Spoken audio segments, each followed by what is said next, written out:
গাড়িতে উঠে পড়েছি, কারণ অলমোস্ট 7:30 প্রায় বাজে।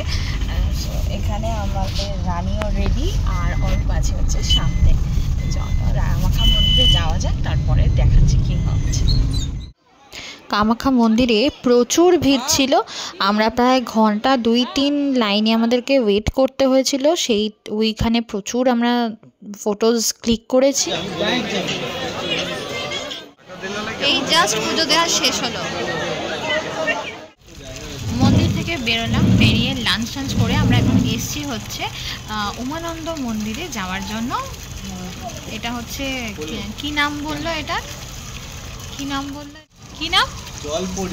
জলপরি লঞ্চটা জলপরি লঞ্চে করে জলপরি হতে হতে এখন যাব হচ্ছে উমানন্দ মন্দিরে।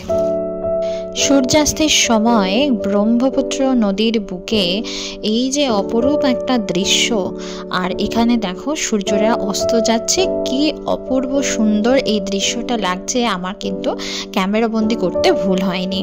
এখান থেকে দেখে মনে হয় যেন সুদূর বিস্তীর্ণ একটা নদীর উপরে আমরা ভেসে যাচ্ছি, কোনো চিন্তা নেই, ভাবনা নেই, সারা জীবন যেন এভাবেই ভেসে যেতে পারলে ভালো লাগে।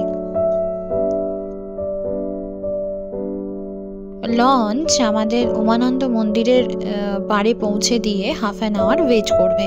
তো আমাদের এর মধ্যে ঘুরে চলে আসতে হবে। আর এখানেও প্রচুর সিঁড়ি রয়েছে, যার জন্য রানী আর যায়নি, আমি একাই গিয়ে ঘুরে এসেছি। তো আমাদের এই ছোট্টখাট্ট ব্লগটা যদি তোমাদের ভালো লেগে থাকে তাহলে প্লিজ চ্যানেলটাকে সাবস্ক্রাইব করো। দেখা হচ্ছে পরের ব্লগে।